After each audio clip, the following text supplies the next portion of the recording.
ছায়ায় জায়গা দেবেন ওই মানুষটাকে যার যৌবন কাল আল্লাহর ইবাদতে কাটবে। একটু জোরে বলেন না। ও আমার আব্বাজান মারা মনে রাখুন, আমার মা বোনেরা মনে কিদিন যৌবন কাল আল্লাহর আরশের ছায়ায় যাদের যৌবন কালে যারা আল্লাহর ইবাদত করবে, এ কথা আমার নয়, এ কথা আল্লাহ নবী বলেছেন। আল্লাহ পাক দ্বিতীয় নম্বরে আরশের ছায়ায় ওদেরকে জায়গা দেবেন যাদের যৌবন কাল আল্লাহর ইবাদতে কাটবে। বৃদ্ধ বয়সে ইবাদত করলে সওয়াব হবে, কিন্তু যৌবন কালে আল্লাহর ইবাদত করলে সওয়াব হবে আর পুরস্কার, মাথায় রৌদ্র লাগবে না, আল্লাহর আরশের ছায়ায় জায়গা হবে। সুবহানাল্লাহ বলেন। যারা বয়স্ক মুরব্বী চাচাজি বাবাজি, আফসোস করার তো জায়গা নেই, আপনারও তো ওই সময় ছিল। কথা বলেন, আপনারও তো ওই সময় ওই সুযোগ ছিল। কিছু মনে নেন না বাবা, বৃদ্ধ বয়সের তুলনায় যৌবন কালের ইবাদতের দাম এই জন্য বেশি।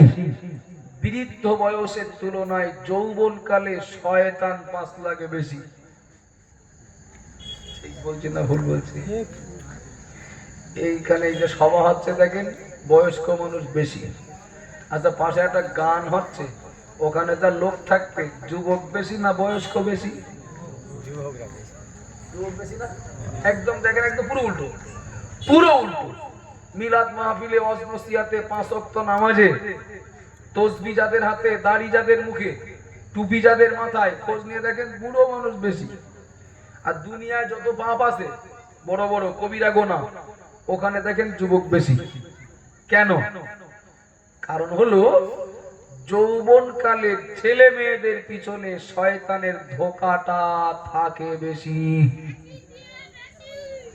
আবাজান মারা মনে রাখুন, ও মা বোনেরা মনে গেদিন আল্লাহর নবী মুহাম্মদুর রাসূলুল্লাহ সাল্লাল্লাহু আলাইহি ওয়াসাল্লাম নবী আমার বললেন, ওয়াসাবুন নাসা ফি ইবাদাতিল্লাহ, আমি নবী বলছি আল্লাহর আরশের ছায়া জায়গা দেওয়া হবে, আল্লাহর আরশের ছায়া জায়গা দেওয়া হবে ওই মানুষটা, যে মানুষটার যৌবন কাল আল্লাহর ইবাদতে কাটবে। আর দুটো কথা সঙ্গে জুড়ে দিই, যৌবন কালের ইবাদতের কেন এত দাম? বুড়ো মানুষটাও নামাজ পড়বেন, যুবক যুবতীরাও নামাজ পড়বেন। বুড়ো মানুষটার নামাজের তুলনায় যুবক যুবতীর নামাজের দাম বেশি। বুড়ো মানুষটা রোজা রাখবেন, একজন যুবক যুবতীও রোজা রাখবেন, যুবক যুবতীর রোজার দাম বেশি। বুড়ো মানুষটা হজ করবেন, একজন যুবক একজন যুবতীও হজ করবেন। ওই বুড়ো মানুষটার তুলনায় যুবক যুবতীর ইবাদতের দাম বেশি। একটু জোরে বলেন না কেন? কারণ কি? কারণ তো একটা থাকবে, কারণ হলো এটা, স্রোত যাচ্ছে এইদিকে, স্রোত যাচ্ছে এইদিকে, নৌকাও যদি এইদিকে যায় সহজে যাবে না কষ্ট করে যাবে? বাহ, এনার উত্তর দিলে ভালো লাগে। নৌকায় পানি এইদিকে যাচ্ছে, স্রোত, নৌকাও যাচ্ছে এইদিকে। আচ্ছা, মেশিন যদি নাও চালানো হয় তাও চলবে, স্রোত যাচ্ছে এইদিকে, নৌকা যদি এইদিকে যায়, মেশিন চালিয়েও কষ্ট করে যাবে। কথা ঠিক না ভুল? কেন যৌবন কালের ইবাদতের দাম বেশি? তার কারণ দুনিয়ায় যত পাপের স্রোত চলে সব যৌবন কালের উপর দিয়ে।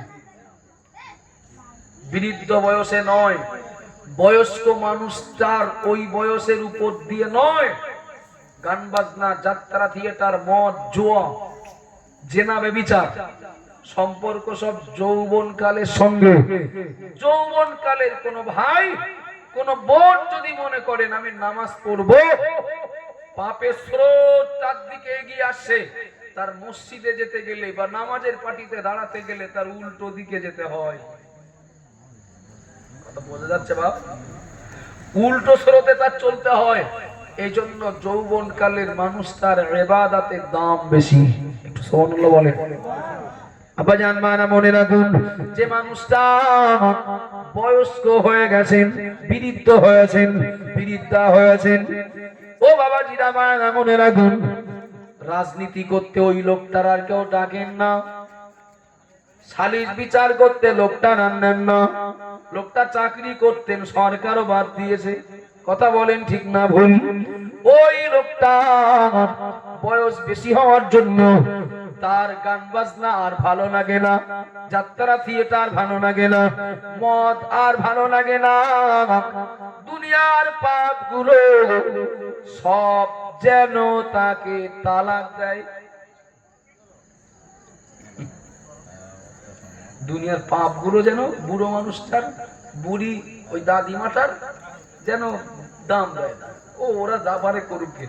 এই সময়টা ওই যুবক ছেলেটার পিছনে দিলে কাজ বেশি হবে। যার পিছনে শয়তান পাশ লাগে না, শয়তান যার আর গুরুত্ব দেয় না, শয়তান যার আর নজরদারিতে রাখে না, তার পক্ষে নামাজ পড়া সহজ না। শয়তান যার উপরে নজরদারি চালায় না, তার পক্ষে রোজা রাখা সহজ, তার পক্ষে তাসবিহ পড়া সহজ, তার পক্ষে জিকির করা সহজ, তার পক্ষে দাড়ি রাখা সহজ। কিন্তু যুবকটার পক্ষে কঠিন। চারিদিক টানছে তো, টানবে তো চারিদিক থেকে। এই বয়স হয়েছে তোর এখনো দাড়ি রাখা, তোর বেমানান লাগছে, বুড়ো বুড়ো মতো লাগছে চারিদিক থেকে। এক হাড়িতে 95টা কই মাছ আছে, আর তার ভিতরে যদি 5টা চ্যাং মাছ ছেড়ে দেওয়া হয়, কই মাছ মরবে না চ্যাং মাছ মরবে? হ্যাঁ, চ্যাং মাছ কটার অবস্থা খুব খারাপ হবে। সমাজে তো উল্টো পথে, ধর্মের উল্টো পথে চলা লোক বেশি।